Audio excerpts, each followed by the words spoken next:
म पनि अहिले जीवित हुन्न थिएँ होला। उसले फोन नउठाएको कारणले गर्दाखेरि म उसलाई गाडीमा चाहिँ वेट गरेर बसेँ। केही समयपछि त्यहाँका मान्छेहरू के भन्दै थियो भने अब गाडी तल लगिसक्यो, अब हामी पनि गाडीमा जानुपर्छ भन्दै, हुन्छ गाडीमा बस्दै गर्नु भने मैले। त्यस पछाडि त्यहाँभन्दा अगाडि हाम्रो सिमेन्टको गोदाम छ, सिमेन्टको गोदाम छ, ब्याचिङ प्लान्ट छ, त्यो चाहिँ अम्बाथन अडिटको ब्रिजको अगाडि। मलाई यतिसम्म मात्रै थाहा छ कि त्यो ब्याचिङ प्लान्ट ढल्यो अनि त्यहाँ भूकम्प जस्तो आयो, ठ्याक्क त्योभन्दा 20 मिटर अगाडि चाहिँ भूकम्प जस्तो आयो। हजुर, उहाँहरू चाहिँ गाडी लिएर फिर्ता जानुभयो। अनि भूकम्प जस्तो एउटा छाल आयो, साउन्ड चाहिँ एकदमै गुन्न टाइपको, त्यो एकदम चकमन्न टाइपको त्यस्तो साउन्ड आयो। हजुर, त्यो गुहाई सुनेपछि मैले अरू केही सोचिनँ, म अगाडि कुदेँ। अगाडि कुद्दाखेरि एउटा मान्छे भित्तातिर चढेको देखेँ। अनि मैले पनि त्यतिखेर माइन्डमा के क्लिक भयो भने यतातिर चढ्यो भने चाहिँ बाँचिन्छ भन्ने भयो। नभएदेखि तपाईँको पनि मनमा हरेस खाइसक्नु भएको थियो त्यस्तो अवस्था? हजुर, त्यस्तो भइसकेको थियो। पानी पछाडि आइसक्यो, म कुदिरहेको छु अगाडि।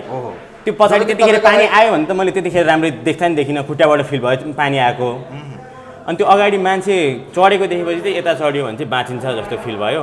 अनि त्यता चढ्दाखेरि मेरो दुईजना साथीहरू चाहिँ गए, अब बगायो भन्ने तपाईँले थाहा पाउनुभयो? हजुर, उहाँहरूले त बगायो।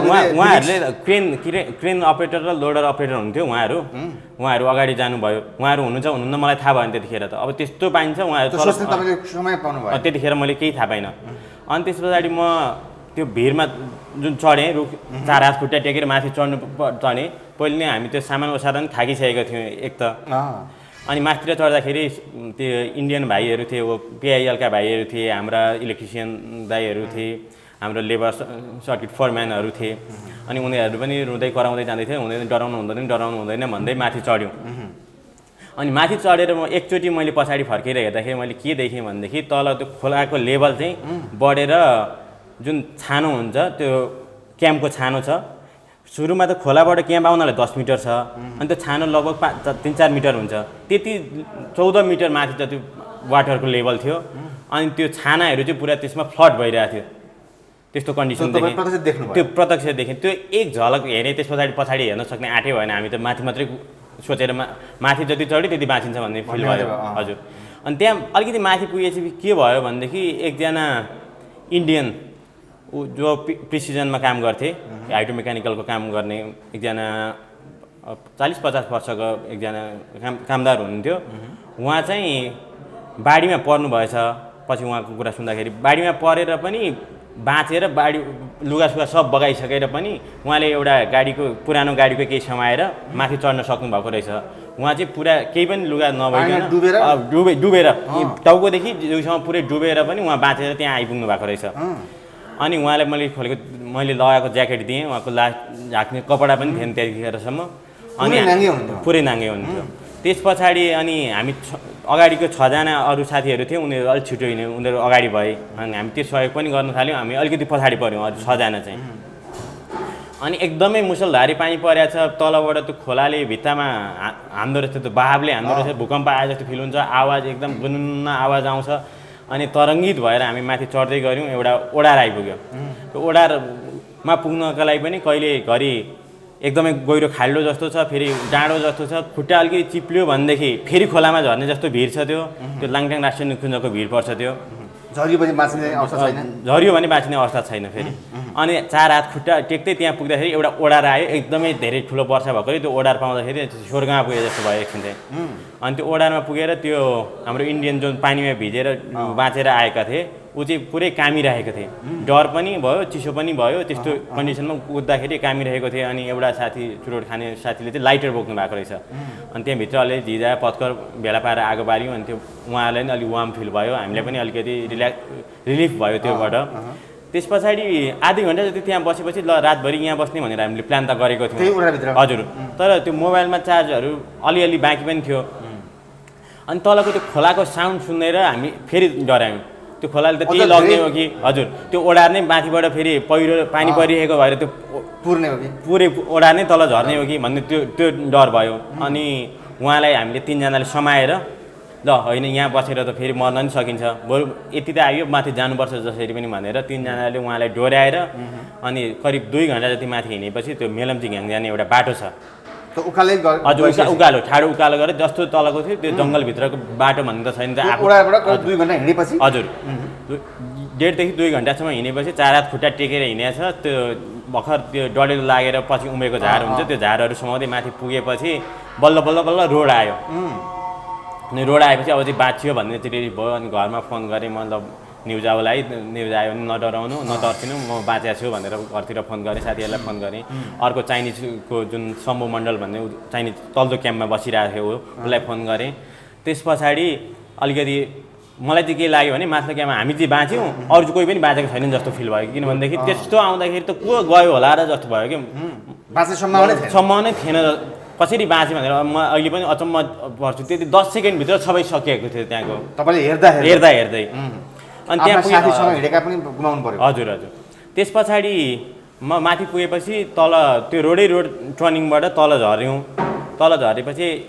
त्यो ट्रान्सलेटर एकजना चाहिँ लाइट बालेर यता आउँदै हुँदो रहेछ कोही मान्छेहरू छन् कि भनेर रेस्क्यु गर्न सकिन्छ कि भनेर उहाँहरू चाहिँ एउटा घरमा पुगिसकेपछि वरिपरि हेर्दै हुँदो रहेछ ए हामी यहाँ छौँ भन्नुभयो अनि त्यहाँ पुग्यौँ त्यहाँ पुग्दाखेरि हाम्रो एकजना चाइनिज इन्जिनियरको चाहिँ टाउको फुटेको रहेछ उसलाई बोकेर त्यहाँ ल्याइपुर्याएको रहेछ अब फर्स्ट एडको सामानहरू पनि सबै बगाइहाल्यो केही पनि थिएन अनि लुगाले नै त्यो ब्लड पुस्दै त्यहीँ राखिरहेको रहेछ त्यहाँ पुग्यौँ त्यहाँ पुगेपछि 20 जना जति एउटा रुममा एउटा गाउँ ठाउँको घर त्यस्तै त हो नि 20 जना जति त्यो एउटै रुममा कोजिएर बस्यौँ रातभरि 1 सेकेन्ड पनि ल्याउन सक्ने स्थिति थिएन खोला बजाइ गर्छ अनि ड्युटी बस्ने जस्तो गरेर 5 मिनट बाहिर जाँदै आउँदै हेर्दै केही यहाँ पनि लगिहाल्छ कि भन्ने फिर भयो त्यहाँदेखि माथि जाउँ भने घर छैन पुरै जङ्गल छ जङ्गलबाट घर निस्किनलाई फेरि 2-3 घन्टा हिँड्नुपर्छ त्यो हिँड्न सक्ने स्थिति पनि छैन पानी पनि परिरहेको छ बाहिर अनि त्यो खोलाले तलको त्यो आवाज एकदम त्रासदी पुरा यति धेरै डरलाग्दो आवाज छ कि हामी त्यत्तिकै सुकागुल भएरै बसिरहेछौँ अनि हाम्रो म्यानेजर लगायत अरू 3 जना ठुलो पोस्टकै मान्छेहरू पनि गुमाइसकेका छौँ हजुर 3 जना उहाँहरूलाई बगाइसकेपछि हजुर 9 जना चाइनिजमा 6 जना मात्रै त्यहाँ आइपुगेपछि 3 जना त हराइसक्नु भयो उहाँ 2 जनाको सब भेट्यो 1 जनाको बाँकी छ उहाँको खोजी कार्य जारी छ अनि त्यस पछाडि हामीले अरू साथीहरूलाई फोन गऱ्यौँ अरू साथीहरू पनि केही साथीहरू 10-12 जना साथीहरू तिम्बु बजार पुग्नु भएर बस्नु भएको रहेछ केही साथीहरू उता माथि शेरमाथान जाने बाटोको घरतिर गएर बस्नु भएको रहेछ त्यति बेला अलि रिलिफ भयो अनि यतिकै बस्दै ढाड दुखाइ बस्दै उज्यालो भएर तरलाई हेर्दाखेरि त केही पनि छैन न हामी बसेको क्याम्प छ न अफिस छ न माथि जुन हामी लेबर क्याम्प भन्छौँ लेबर क्याम्प र चाइनिज क्याम्प दुईवटा नाम छ दुईवटा क्याम्पहरू छ त्यो न माथिको क्याम्प छ केही पनि बाँकी छैन अनि बेलुकै पनि हामीले के गर्यौँ भनेदेखि हाम्रो अफिसमा यहाँ हेड अफिसमा फोन गरेर हेलिकप्टर मगाउने प्रयास गरेको तर भिजिबिलिटी कम भएर राति आउन मिल्दैन भन्यो अनि त्यो एकजना त एकदम गम्भीर नै थियो अनि बेलुका बिहान 7 बजेतिर चाहिँ अब हेलिकप्टर त पठाउने यहाँबाट 24 सिटै पठाउने भन्छ त्यहाँ ल्यान्ड गर्ने ठाउँ नै छैन त्यस पछाडि एउटा रोड हामी कहाँ ल्यान्ड गर्ने भनेर खोज्दाखेरि एउटा गाडी फर्काउनु घुमाउने ठाउँ रहेछ त्यसको वरिपरिको रुख काट्न लगायौँ स्थानीयले सहयोग गर्नुभयो त्यस पछाडि अनि यहाँबाट 7:30 बजे हेलिकप्टर पठायो हाम्रो सिनो हाइड्रो कर्पोरेसनकै तर्फबाट उद्धारको लागि हेलिकप्टर पठायो अनि 2 चोटि गरेर बिरामीलाई काठमाडौँ पठायौँ त्यस पछाडि बाँकी 13वटा फ्लाइटमा चाहिँ कन्सल्टेन्ट इन्जिनियर बाँकी भएको सिनो हाइड्रोको इम्प्लोइ त्यस पछाडि हाम्रो ब्रिज बनाउने जुन हामीले सब कन्ट्र्याक्टर राखेको थियौँ उहाँको इम्प्लोइ प्लस कन्सल्टेन्टको सरहरू इफ्टिसाको सरहरू सबैलाई उद्धार गरेर धुलीखेलमा ल्यायौँ 71 जनालाई अनि धुलीखेलबाट चाहिँ अब एकदमै इमर्जेन्सी भएकोहरूलाई यहाँ लिएर आयौँ अनि बाँकीहरूलाई चाहिँ कतिलाई अफिसमा राख्न सकिन्छ अफिसमा राख्यौँ बाँकीलाई यहाँ गेस्ट हाउसमा सबैलाई राख्यौँ उपचार गर्नुपर्नेहरूलाई बिएनबीमा पठायौँ यो सँगसँगै अब हजुर सुन्नु तपाईँले त्यो देख्नुभयो आफ्नै साथीहरू गुमाउनु भयो आफू नै झन्डै 10 सेकेन्ड गर्दा होइन दोस्रो जीवन प्राप्त गर्ने कुरा आयो त्यहाँ विभिन्न फोटो सामाजिक सञ्जालमा भिडियो न्युजहरूमा हेर्दाखेरि त ठुला विशाल बिल्डिङहरू पनि पानीको डुबानको बिचमा छन् कति व्यक्तिहरू 2-3 जना त त्यस्तो छतबाट बल्ल उद्धार भएको भन्ने कुरा त्यस्तो दर्दनाक दृश्यहरू त्यस्तो चाहिँ कस्तो भयो होला भोग्नेलाई भन्ने कुरा हजुरले त्यही लेभलमा भोगेर आउनु भयो हजुर खास त्यहाँ पानी वास्तवमै होइन यो अवस्था चाहिँ कसरी आयो भन्ने कुरामा चाहिँ हाम्रो जुन ड्याम इन्टेक बनेको छ इन्टेक बनेको लेफ्ट रिजनिङ वाल भन्छ लेफ्ट साइडतिर पोहोरकै वर्षाले गर्दाखेरि यसको त्यो पार्ट चाहिँ बगाइहाल्ला कि जस्तो नै बनाएको धराप नै थियो त्यसमा अब हाम्रो मेलम्ची बोर्डको पनि आँखा नपुगेको हो कि उहाँहरूले पनि त्यो पानी पठाउनलाई हतार गर्नुभएको हो कि उहाँहरूले त्यो चाहिँ अहिले बनाइहाल्नुपर्छ तत्काल यसको केही न केही निराकरण गरिहाल्नुपर्छ भने उहाँहरूले पनि त्यो लेभलको सोचाइसम्म पुग्नु भएन। त्यही भएर त्यो पनि एक त त्यो पनि पुरै बगायो, त्यसले गर्दाखेरि पनि पानी थुनेर एकैचोटि खोलिँदाखेरि 10औं गुणा ठुलो आयो। त्यहाँभन्दा माथि पनि त्यहाँबाट 2-3 किलोमिटर माथि पनि त्यो बन्जी जम्प बनाउने भनेर पुरा त्यो खनेको ठाउँहरू पनि छ। अनि अरूतिर पनि त्यो पहिरो आएछ, पहिरो आएछ, पानी पनि बढेछ। अनि त्यो पहिरो नि पानी पनि बढेपछि चाहिँ जति पानी बढ्यो त्यति थुनेछ। पहिलेको नर्मल फ्लो नै छ खोलामा, त्यही भएर हामीले खोला बढेको नि फिल गर्न पाएनौँ, खोला घटेको पनि फिल गर्न पाएनौँ। हजुर, किनभने पहिरोले जति पानी बढाएको छ त्यति पानी थुनेको रहेछ। अनि पछि एकैचोटि त्यो फुट्दाखेरि त्यो त्यस्तो विशाल घटना भयो। अनि हाम्रो हेडोक्सबाट चाइनिज क्याम्पसम्म, हेडोक्स, लेबर क्याम्प र चाइनिज क्याम्पसम्म त्यो एउटा बाटो छ हेडोक्स जाने, त्यो बाटोतिरबाट चाहिँ पानी चढेर त्यो क्याम्पलाई फ्लड आउट गरेर खोलामा आनेको छ। जस्तै त्यहाँको अवस्था जस्तै हेर्दाखेरि अब त्यहाँ कति व्यक्ति हजुरले भन्नुभएको कुरा चाहिँ जुन अब त्रासदीपूर्ण त्यो अवस्थामा चाहिँ अब हाम्रो 3 स्थानीय जो मेलम्चीमै घर हुनुभएको मान्छे हुनुहुन्छ, हामी त्यो भिडमा चढिराख्दाखेरि जस्तो विष्णु खतिवडा दाई हुनुभयो, उहाँ ल्याब हेल्पर, उहाँले नि फोन गरेर त्यहाँभन्दा जुन डाउन स्ट्रिमका व्यक्तिहरू महानुभावहरू हुन्छ उहाँहरूलाई पनि फोन गरेर सजग गराउनु भयो। ल है बाढी आयो, हामी चाहिँ बाँच्यौँ, तिमीहरू पनि बाँच, घरभन्दा माथि चढ, मेलम्चीतिर नि खबर गर, चनौटीमा नि खबर गर, ग्याल्थुममा नि खबर गर, किनभने त्यो त मेलम्चीको किनारमा भएको ठाउँहरू भयो। उहाँहरूले पनि सकेसम्म फोन गर्नुभयो। मैले पुलिस आर्मीलाई पनि फोन गर्न ट्राई गरेँ, आर्मीलाई फोन गरेँ, मैले पर्सनली चाहिँ आर्मीको नम्बर थियो मसँग, उहाँलाई फोन गरेर जानकारी गराइदिनुहोस्, हामी चाहिँ बाँच्यौँ जसो तसो, तल त्यही डाउन स्ट्रिममा जानकारी गराइदिनुहोस् भनेर भने। त्यही पनि तल मेलम्चीमा चाहिँ त्यो अब कतिपय न्युजहरूमा त्यो देखिरहेको छु, त्यो अलिकति खोलाको त्यो किनारामै घडेरी किनबेच यताउता भएर घर बनेको भएर पनि त्यस्तो भएको हो कि भन्ने पनि कुरा आएको छ। अलिकति खोलाको नजिकै नै घर छ त्यहाँ। अनि एकैचोटि त्यस्तो आउँछ भने त अब पोहोर पनि बाढी आएको, पोहोर पनि पानी परेको, तर त्यतिसम्म त यसको त हाफ पनि पानी आएको छैन। तपाईँले बुझिन्छ अब त्यहाँका विभिन्न वर्गका व्यक्तिहरू हुनुहुन्छ हैन, व्यापारी कोही विभिन्न हैन, अब अहिले कतिलाई खानेकुराका कुरा छन्, कतिलाई चाहिँ सेक्युरिटीका कुरा छन्। त्यहाँ कसैको हजुरकै नजिकका हातसम्म हिँड्ने साथीहरू घुम्नुभयो भने परिवारका कोही बगेको व्यक्तिहरू छैन, कोही बिचल्ली, त्यस्तो डरलाग्दो अवस्था चाहिँ कस्तो छ? अझै पनि त्यहाँ उद्धारका कुराहरू अहिले भइरहेको छन्, तर यो उद्धार भनेको नेपालको कहिले नि प्रभावकारी उद्धार त हुँदो रहेन रहेछ। उहाँहरूले नि सहयोग गरिराख्नु भएको छ, कतिपय सोसियल मिडियाका ग्रुपहरूले नि गएर सहयोग गरिरहेका छन्, तर मान्छेको त्यो वास्तविक क्षति भन्ने कुरा उद्धारले कहिले पनि त्यो निराकरण गर्न सक्दैन। त्यो उहाँहरूको घर छैन, परिवार छैन, परिवारको सदस्य छैन, उहाँहरूको कमाइ खाने भाँडो नै छैन, गाडी घोडा केही पनि छैन, अहिलेसम्म कमाएको जग्गा जमिन छैन, खेत छैन, घर छैन भनेपछि मान्छेहरूको अहिले एकदमै त्यो भोकमरी लाग्ने स्थिति आइसकेको छ त्यहाँ पनि।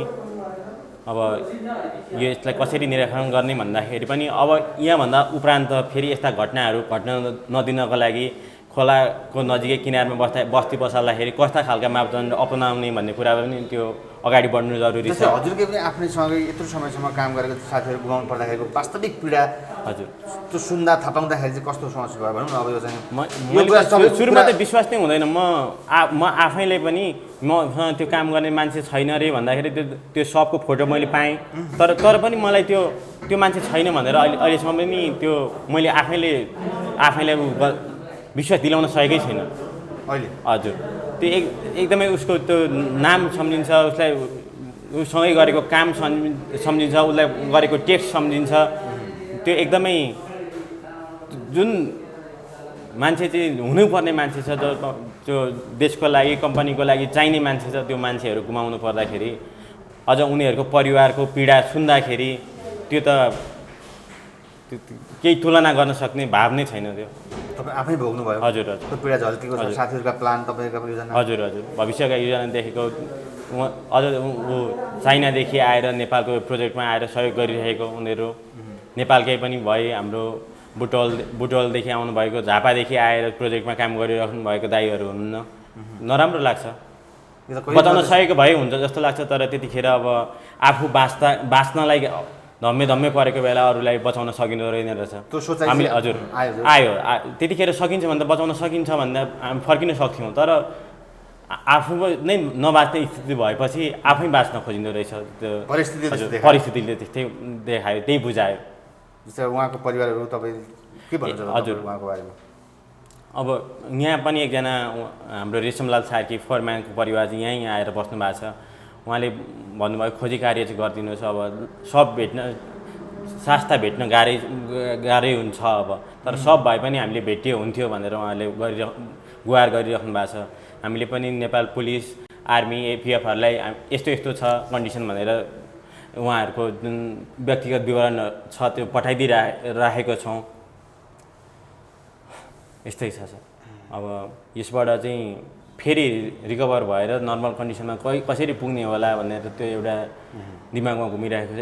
एक त यो लकडाउन कोरोनाको महामारीको बिचमा घटेको घटनाले थप चोट दिएको छ सबैलाई। अन्तिममा अब सरकार उद्धारकर्ताहरूलाई केही छ भन्नु पनि तपाईँले देख्नु भएको छ, त्यहाँ यसो गरेदेखि हुन्थ्यो अथवा अझै पनि केही तपाईँले पीडा बुझ्नु भएको छ, परिवारको पीडा बुझ्नु भएको छ नि, साथीभाइका परिवारको पीडा? उद्धार हजुर मैले भन्ने चाहिँ के छ भनेदेखि नेपालको उद्धार चाहिँ एकदमै ढिलो भयो। उद्धार शैली चाहिँ हामीले टाइममा गर्नुभयो। हाम्रो बाँच्न त बाँच्यो, हाम्रो एकजना भिक्टिम एकदमै सिरियस भए पनि उसको अहिले नर्मल कन्डिसनमा आयो, तर त्यही कन्डिसनमा अरू केही भिक्टिमहरू चाहिँ एकदमै केही घन्टाभित्रमा हेलिकप्टर नपुगेको भएदेखि मर्ने कन्डिसनमा थियो भनेदेखि त मर्ने रहेछन्। हाम्रो घटना भएको बेलुका 7:30 बजे, भोलिपल्ट 12 घन्टा 7:30 बजे भने चाहिँ 12-13 घन्टा पछाडि मात्रै हेलिकप्टर पुग्यो। यदि त्यस्तो कन्डिसन एकदम सिरियस इन्जोर्ड भएको मान्छे अहिले त थिएनन्, तर भएको भए अरू ठाउँमा हजुर त्यस्तो कन्डिसनमा चाहिँ हाम्रो उद्धार चाहिँ ढिलो भयो, त्यही भन्न चाहन्छु। उद्धार चाहिँ सकेसम्म त घटना हुनु नदिनलाई के गर्न सकिन्छ, प्रकोपबाट बस्न के हुन्छ त्यो फलो गर्नु पर्यो। त्यो साँझदेखि दिउँसो कस्तो थियो अवस्था चाहिँ अलिकति? त्यो कन्डिसन के भयो भनेदेखि त्यो जुन असार 1 गते भयो त्योभन्दा 1 हप्ता अगाडि त्यो खोलाको बहाव एकदमै बढ्यो। त्यो बढ्यो 2-3 दिन बढिसकेपछि आफै कम भयो त्यो बहाव। फेरि 1-2 दिनपछि त्यो हामीले के सोच्यौँ भनेदेखि पानी परेर त्यो अब बल्ल मनसुन सुरु हुन लाग्दैछ, बाढी आएको होला भन्ने सोच्यौँ। त्यस पछाडि त्यो दिन बिहान असार 1 गते दिन बिहानदेखि चाहिँ अविरल वर्षा भइरहेको थियो।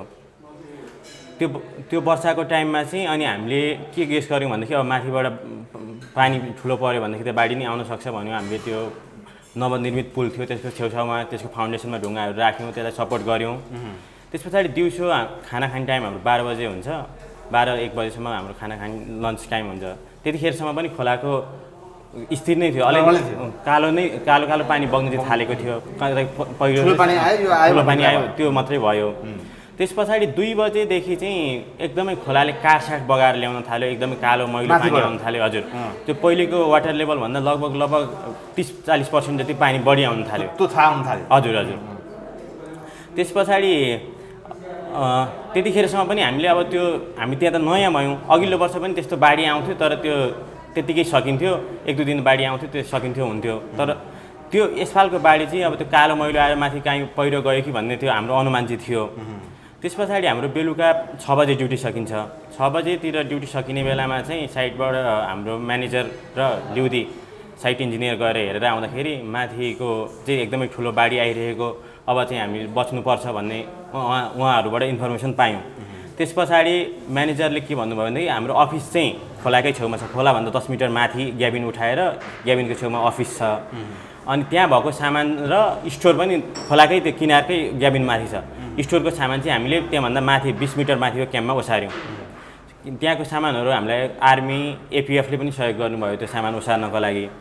अनि त्यो सामान ओसार्दै गर्दाखेरि के भयो भनेदेखि त्यहाँको अर्को एपिएफको क्याम्प छ, त्यो चाहिँ खोलाकै छेउमा छ। त्यसमा चाहिँ ग्याबिन पुरै भत्काउन थालिसक्यो त्यहाँ त्यो ग्याबिन हेर्दै। त्यस पछाडि हाम्रो के साइट म्यानेजरले के भन्यो भने अब माथि साइटमा त झन् नजिकै छ, खोलाकै छेउमा क्याम्प छ, माथिको मान्छेलाई पनि तल लिएर आउनुपर्छ, सामान जुन गाडीहरू हुन्छ, लोडरहरू हुन्छ, क्रेनहरू हुन्छ त्यो पनि तल लिएर आउनुपर्छ भनेर साइट म्यानेजरले भनिसकेपछि हामी म लगायत क्रेन अपरेटर र लोडर माथिल्लो क्याम्प गयौँ। माथिल्लो क्याम्पमा जाँदाखेरि भाग्यवश भन्नुपर्छ, मैले माथिल्लो क्याम्पमा पुगेपछि लोडर अपरेटर र क्रेन अपरेटरले लोडर लिएर तल्लो क्याम्पतिर गए। मेरो चाहिँ त्यहाँनिर जुन ड्राइभर तल जानुपर्ने ड्राइभर थियो उसले फोन उठाएन। उसले फोन उठाएको भएदेखि त हामी पनि बिचमा पर्थ्यौँ। कोही 1 2 3 4 5 6 7 जतिसुकै होलान्। त्यो बाहेक प्रधानमन्त्री बन्न सक्ने यो संविधानमा कुनै संवैधानिक व्यवस्था छैन र नेपाली जनताको राजकीय सत्ता र संप्रभु सत्ता भनेर यो संविधानमा उल्लेख गरिएको छ। नेपाली जनताको राजकीय सत्ता र संप्रभु सत्ता नेपाली जनताले कसरी प्रयोग गर्छन्? नेपाली जनताले निर्वाचनमा व्यक्त गरेको आफ्नो अभिमतद्वारा तपाईहरू अथवा यो दल अथवा यो नेता यो राज्य सत्ता सञ्चालनको लागि हामीले छनौट गरेको दल अथवा व्यक्तित्व हो भन्ने हो भने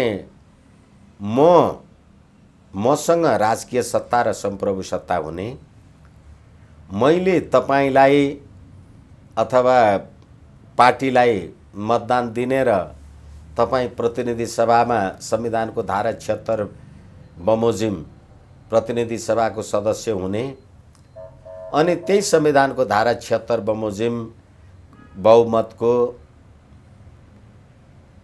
2 वा 2 भन्दा बढी दलको संयुक्त सरकारको अथवा अल्पमतको सरकारको प्रधानमन्त्री हुने र त्यो सबैको नियुक्ति कसले गर्ने भने राष्ट्रपतिले गर्ने। भने यो भन्दा बाहेक अन्त कहाँबाट प्रधानमन्त्री नियुक्ति हुन्छ? सर्वोच्चले किन यसो गर्दैछ त्यसोदेखि? किन कुरो उठो त यो न्यायालयसम्म? अब धेरैचोटि भनेकै छु मैले, यो संविधानले सर्वोच्च अदालतले प्रधानमन्त्री नियुक्ति गर्ने कुनै संवैधानिक व्यवस्था गरेको छैन। यदि सर्वोच्च अदालतले अमुक मान्छे प्रधानमन्त्री हुन्छ भनेर फैसला गर्ने हो भने नेपाली जनताले मत हाल्नु परेन, राष्ट्रपतिले चाहेन। अब राष्ट्रपतिले अथवा प्रतिनिधि सभामा बहुमत प्राप्त संसदीय दलको नेतालाई राष्ट्रपतिले प्रधानमन्त्रीमा नियुक्ति गर्छ र राष्ट्रपतिकैमा शपथ ग्रहण गर्छ। अब प्रधानमन्त्रीले प्रधान न्यायाधीश समक्ष शपथ ग्रहण गर्ने हो, किन नियुक्ति गर्ने राष्ट्रपतिले गर्दा राष्ट्रपतिकोमा शपथ ग्रहण, सर्वोच्चले गर्यो भने सर्वोच्च। कतिवटा ठाउँमा कसले बनाउँछन् प्रधानमन्त्री? यो कस्तो राज्य प्रणाली बनाउनु भएको छ? यसै कारणले गर्दाखेरि यो संविधानले राष्ट्रपति संवैधानिक रबर स्ट्याम्प मात्रै हो भनेर तपाईहरू भन्नुहुन्छ र तपाईहरू आफू नै राष्ट्रपति समक्ष मलाई प्रधानमन्त्री बनाइदेऊ न बाबा भनेर जानुहुन्छ। तपाईँ प्रतिनिधि सभामा बहुमत प्राप्त गरेर आउनुहोस्। तपाईँ प्रतिनिधि सभामा 2 वा 2 भन्दा बढी दलको समर्थनमा म राज्य चलाउँछु भनेर आउनुहोस्। तपाईँ संविधानको धारा 76 5 बमोजिम म संसदका बहुसंख्यक सदस्यहरूको समर्थन लिन सक्छु भनेर आधार प्रस्तुत गरेर, यो सधैँभरि मैले भनिराखेको छु, आधार सहित तपाईँ राष्ट्रपतिकोमा आउनुहोस्। अब एकछिनलाई मान्नुहोस्, उपधारा 76 को उपधारा 5 बमोजिम उपधारा 5 को कुरा के हो भने उपधारा 3 बमोजिम नियुक्ति प्रधानमन्त्रीले भनेको उपधारा 3 भनेको अल्पमतको प्रधानमन्त्री। अल्पमतको प्रधानमन्त्री केपी शर्मा ओली, किनभने उहाँले विश्वासको मत प्राप्त गर्नु भएन वैशाख 27 गते। अनि अल्पमतको प्रधानमन्त्रीले 76 को उपधारा 4 बमोजिम विश्वासको मत लिनु पर्थ्यो र विश्वासको मत प्राप्त गर्न नसकेमा केपी शर्मा ओलीजीले भन्नुभयो म विश्वासको मत प्राप्त गर्न सक्दिनँ।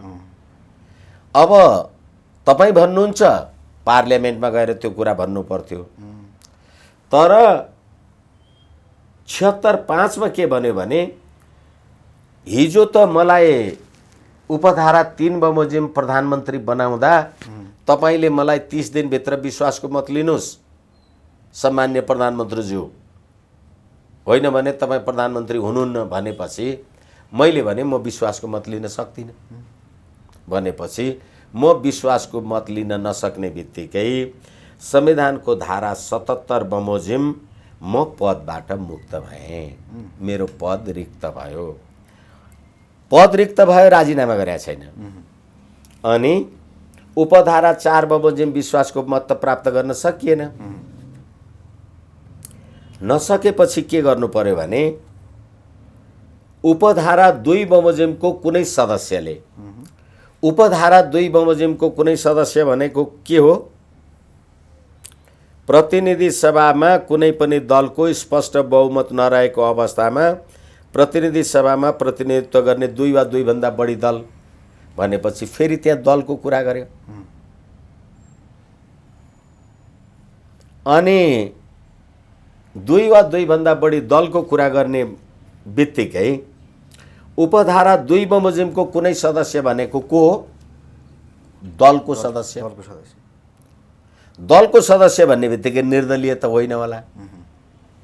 अब पहिलो कुरा त 2 बमोजिमको कुनै सदस्य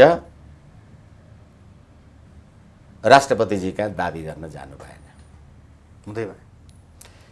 तपाईँ पनि जानुभयो शेरबहादुर देउवाजी, तपाईँ पनि झुट। म कुनै सदस्य भन्नुभयो। तपाईँले अहिले पनि हेर्नुभयो भने अथवा वेबसाइटहरूमा अहिले त सबै देखिन्छ, शेरबहादुर देउवाले नेपाली काङ्ग्रेसको संसदीय दलको नेता भनेर लेख्नु भएन त्यो। लेख्नु भएन। अनि अहिले सर्वोच्च अदालतमा निवेदन दिँदा पनि लेख्नु भएन। किन लेख्नु उहाँले? एकछिन। किनभनेदेखि यो यसै कारण मैले भनेको यो गणतन्त्रको गाई जात्रा भने। तपाईँ नेपाली काङ्ग्रेसको संसदीय दलको नेताको हैसियतले प्रतिनिधि सभामा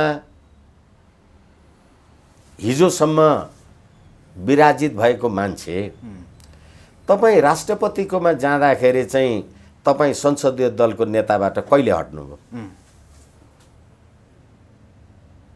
तपाईँले म त कुनै सदस्य हुँ भन्ने अर्थमा तपाईँले त्यो नलेखेको। तर उपधारा 2 बमोजिमको सदस्य भन्ने बित्तिकै यदि दल नचाहिन्थ्यो भने त उपधारा 2 बमोजिम लेख्नु पर्दैन थियो नि। प्रतिनिधि सभामा रहेको जुनसुकै सदस्यले भनेको भए हुन्थ्यो। 2 बमोजिमको सदस्यले भन्ने बित्तिकै 2 बमोजिमको सदस्य भनेको दलको सदस्य। अब तपाईँ राष्ट्रपतिकोमा गएर ढाँट्नुभयो। तपाईँले म 2 बमोजिमको सदस्य तर कुनै सदस्य भनेर तपाईँले नेपाली काङ्ग्रेसको संसदीय दल नेता भएन। त्यसै गरेर केपी शर्मा ओलीजीले पनि ढाँट्नुभयो। स्वयं आफूले पनि उहाँले पनि कुनै सदस्य भन्नुभयो। तर दाबी चाहिँ के गर्नुभयो भने नेकपा एमालेको संसदीय दलको नेता मेरो 121 120 छ। उहाँले 121 भन्नुभएको छ। 121 छ।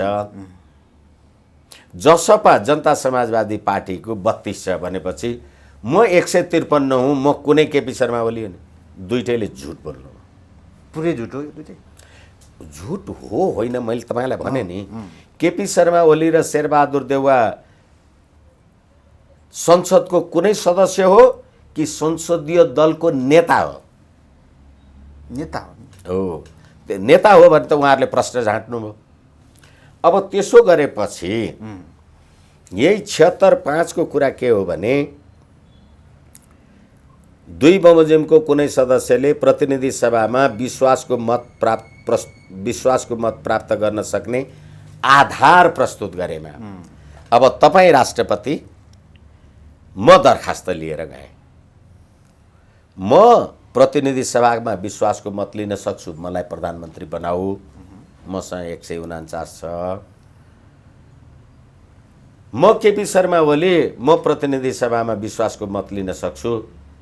मसँग 153 छ। तपाईँ दुईटै केपी शर्मा ओली र शेरबहादुर देउवा वैशाख 27 गते विश्वासको मत लिँदा तपाईँ केपी शर्मा ओली 93 मत पाएर पराजित भएको हो। तपाईँ शेरबहादुर देउवाको गठबन्धनले 124 पाएर बहुमत सदस्य तपाईँको नभएको, तपाईँ पराजित भएको हो। त्यो पराजित भएको हप्ता दिन पुगेको छैन, लाज छैन तपाईँहरूलाई भने, हप्ता दिन पुगेको छैन म 149 पाउँछु भन्ने। कसरी विश्वासको आधार हो? र तपाईँ केपी शर्मा ओली हिजो 93 मत पाउने, अहिले 153 को कागज लेखेर आउने, तपाईँलाई मैले पत्याउने। अनि विश्वासको मत प्राप्त गर्न सक्ने आधार प्रस्तुत गरेमा तपाईँले प्रस्तुत गरेको कागजहरूको अब आधार, त्यसको सत्यता राष्ट्रपतिले त छानबिन गर्नु पर्यो। एउटा प्रतिनिधि सभामा तपाईँ केपी ओली, तपाईँ शेरबहादुर देउवा, एउटा प्रतिनिधि सभा 275 को हुन्छ भन्ने कुरा केपी ओलीलाई थाहा छैन, शेरबहादुरलाई थाहा छैन, राष्ट्रपतिलाई थाहा छैन। तपाईहरू दुईजना सधैँ हो, पागल हो, बौलाको हो कि कहाँ त्यो दिउँसै भाङ खानु भएको हो? तपाईहरू दुईजना भएर 302 जनाको पार्लियामेन्टको सही छाप छ भनेर लिएर जाने? थाहा नपाए पनि थाहा पाए जस्तो गरेर हो। एकैछिन, तपाईँ राष्ट्रपति, हिजो तपाईँले मलाई प्रधानमन्त्री बनाउँदा अथवा प्रतिनिधि सभाको निर्वाचन हुँदा अथवा संविधान बमोजिम, यही संविधान बमोजिम प्रतिनिधि सभा त 275 को हुन्छ भनेर यही संविधानले व्यवस्था गर्यो, 165 र 110। अनि अब त्यो प्रतिनिधि सभामा 302 जना मान्छे छन् भनेर मैले कसको कुरा मान्ने? एउटा पार्लियामेन्टमा दुईटाको बहुमत हुन्छ? हुन सक्दैन। सक्दैन भने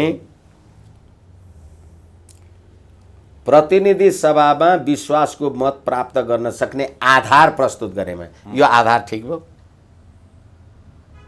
यो आधार ठिक भयो कि भएन? अब प्रधानमन्त्री नियुक्ति गर्नका लागि आधार पुग्छ कि पुग्दैन, ठिक छ कि छैन भनेर म निर्णय गर्ने राष्ट्रपति भएपछि म रबर स्ट्याम्प राष्ट्रपति हुँ। मेरो त्यो आधार परीक्षण गर्ने, चेक गर्ने, तपाईले पेश गरेको 149, तपाईले पेश गरेको 153, तपाईँ माधव नेपाल दुईतिर सही गर्नुहुन्छ, एमालेको संसदीय दलको सदस्य पनि, अनि तपाईँ माधव कुमार नेपाल शेरबहादुर देउवामा सही गर्ने पनि, तपाईँ जसपाको उपेन्द्र यादव, बाबुराम भट्टराई जसपाको हामी भनेर शेरबहादुरकोमा सही गर्ने, तपाईँ महन्त ठाकुर र राजेन्द्र महतो होइन हामी त जसपाको केपी शर्माको ओलीको कागजमा सही गर्ने। यो विश्वासको आधार भयो। अब त्यो विश्वासको आधार हेरेर त प्रधानमन्त्री हुन सक्दैनस्, त प्रधानमन्त्री हुन सक्दैनस्, अथवा तपाईहरुको दाबी पुगेन भनेर राष्ट्रपतिले 76-5 बमोजिम निर्णय गर्यो। के भनेर निर्णय गर्यो? एउटा दलको मान्छे दुईतिर विभाजित हुन सक्दैन। संविधानको धारा 89(3) बमोजिम जुन दलबाट निर्वाचित भएर आएको हो त्यो दल फ्लोर क्रस गर्यो भने संसद सदस्य सिद्धिन्छ। माधव नेपाल नेकपा एमालेको हो होइन, झलनाथ खनाल हो होइन भनेर त भनिरहनु पर्दैन होला नि। अनि अब त्यसै गरेर राजनीतिक दल सम्बन्धी ऐन 2073 पार्टीले दिएको संसदीय दलको व्हिप मानेन भने संसद सदस्य सिद्धिन्छ। खारेज हुन्छ भनेपछि तपाईहरु दुवै, तपाई केपी शर्मा ओली आफ्नो माधव नेपाल शेरबहादुरकोमा सही गर्छ मेरो भन्ने तपाई, अनि नेकपा एमालेको सदस्य मलाई समर्थन गर्छ भनेर माधव नेपाल त मेरो पो भन्ने शेरबहादुर देउवा तपाई, तपाईहरु दुईटै सधैँ त हो। तपाईहरुको मानसिक अवस्था त ठीक छ? तपाईहरुका डाक्टर, वकिल अथवा विद्वान बुद्धिजीवीहरूले यो संविधान त पढ्नु भयो होला। यसकारण 76-5 ले प्रधान राष्ट्रपतिजीलाई प्रधानमन्त्री छान्ने कार्यकारी अधिकार दिएको छ राष्ट्रपतिले। किनभने तपाईँले विश्वासको मत प्राप्त गर्ने सक्ने आधार कहाँ प्रस्तुत गर्नुपर्छ? राष्ट्रपतिकोमा। राष्ट्रपतिले भन्नुभयो तिमीहरूको आधार काम लाग्दैन। अब यो आधार छ कि छैन भनेर सर्वोच्चले हेर्ने? वाह, यस्तो पनि हुन्छ। र फेरि त्यति मात्रै नभएर यो संविधानको धारा 61 को 66 को 2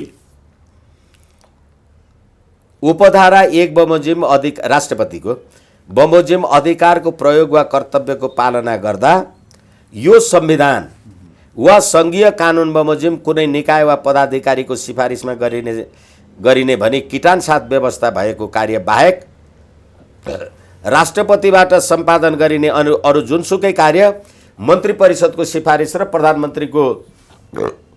प्रधानमन्त्री मन्त्री परिषदको सिफारिसमा हुन्छ भनेपछि मैलाई प्रधानमन्त्री बनाऊ भनेर जानको लागि मेरै मन्त्री परिषदको सिफारिस चाहिन्छ भने हो। किनभनेदेखि यो संविधानले त त्यो आधार खोज्नलाई त मैले प्रधानमन्त्री सोध्नु परेन नि, परेन। संसदीय दल पनि सोध्नु परेन, विपक्षी दल पनि सोध्नु परेन भने जुन राष्ट्रपतिले